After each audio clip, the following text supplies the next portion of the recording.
good afternoon. SWIFT is a global member-owned, not-for-profit community cooperative that has been operating for the last 50 years, and the crux of why we exist is to ensure markets remain interoperable. It is my absolute pleasure to be representing SWIFT at this very prestigious forum. Our network is unique because neither do we ensure clearing or settlement or offer finance or guarantees or hold funds, and yet we see the world's GDP move over SWIFT every 3 days. And this is fundamentally the magnitude of trade that happens over SWIFT. SWIFT fundamentally is agnostic to the underlying asset, the value, the financing structure, or the technologies that power trade. But trade over SWIFT happens in over 150 currencies, over 40,000 corridors across 200 distinct countries, with over 11,000 plus market actors playing one role or another. Now, after years of globalization, we stand in very uncertain times. There is escalated financial fragmentation driven by economic protectionism, counter-resilience strategies, conflict, and of course, the race to innovate.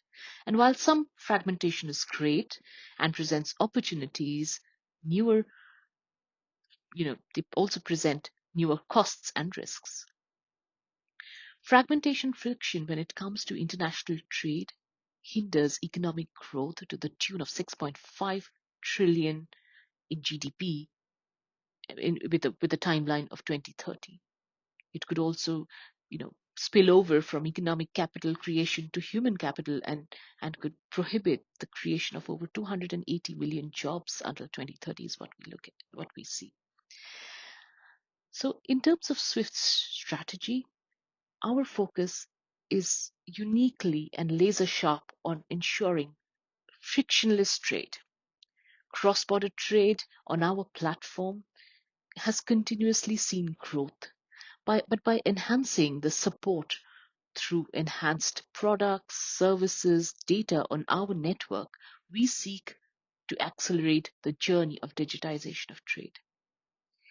Mitigating fragmentation in global commerce by equipping the industry with digital good-like tools, whether it's on standardization and standards, whether it's on security benchmarks in the global security program, whether it's on orchestration and tracking services, or simply by bringing an expert voice to facilitating dialogue, especially when it comes to harmonized adoption of legal frameworks and regulatory frameworks. That is what we are focusing on and aiming to do. As trade platforms continue to proliferate, we are actively working to ensure interoperability across the new platforms and technologies. You may have seen that SWIFT is a founding member of the FIT Alliance, bringing together physical and financial supply chain actors, and we are actively contributing to the work of the ICC Digital Standards Initiative to harmonize trade finance standards with a grassroots level focus on the real economy. It is very challenging for regulated financial institutions to accelerate digitization when there is legal and regulatory uncertainty. And while our role is to primarily deliver operational excellence at scale, to strengthen collaboration across the ecosystem and to innovate and keep it interoperable, future-proofing the ecosystem is also paramount for us. Over the years, SWIFT has supported discussions that give digital documents legal equivalence to paper. This, of course, brings me to our work with the community to simplify and ease the adoption of the UN model law. Leveraging our convening power, we have sought to amplify the work of the UN Citral in terms of legal framework simplification and adoption of the UN model law. We're empowering banks and corporates in both developed and developing economies with the embracing of the journey from cloud and APIs to quantum and to a future where DLT platforms will be the norm.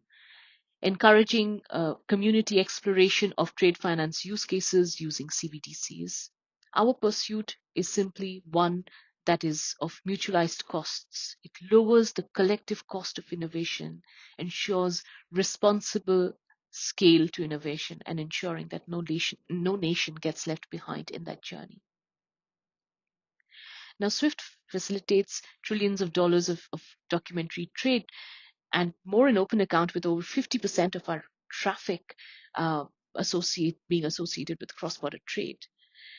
And when we look into the future, we are building it on the bedrock of not just our uniqueness of global governance and trust that the ecosystem puts in us, but also in terms of driving adoption. It's bite-sized chunks of change, but the global ISO 20022 adoption in November is a big step.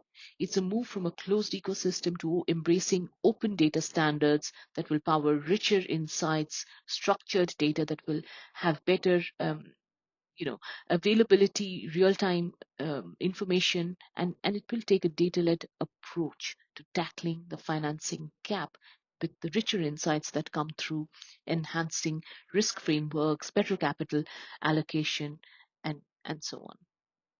Finally, in terms of harmonization, that remains the core problem to be tackled, whether we look at it in terms of legal harmonization or regulatory and data standards adoption harmonization. That continuity, that intent may be there from pockets and regional forces, but we need a common intent to do it at scale. And I think the Commonwealth is a great forum to enable and accelerate that change. Thank you.